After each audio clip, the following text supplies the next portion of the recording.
Friends, ભાવનાની રસોઈમાં તમારું સ્વાગત છે। આજે આપણે રોજ રેગ્યુલર જે ઉપમા બનાવીએ છીએ એના કરતાં કંઈક અલગ રીતે બનાવીએ। રેગ્યુલર ઉપમામાં આપણે પાણી ઉમેરીએ છીએ। આજે આપણે દહીં ઉપમાની રેસીપી તમારી સાથે શેર કરીશું।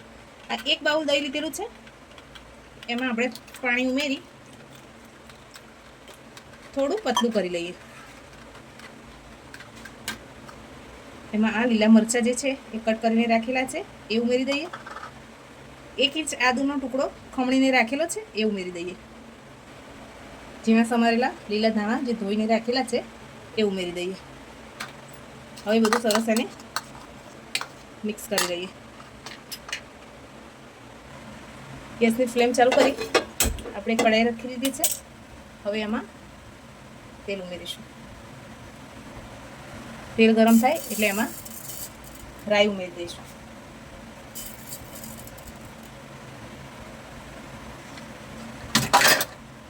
રાઈ આપણી સરસ પતરી ગઈ છે। હવે એમાં મીઠા લીમડાના પાન ઉમેરી દઈએ। હવે એમાં 10 થી 15 નંગ ચણાની દાળ ઉમેરી દઈએ। શીંગદાણા ઉમેરી દઈએ।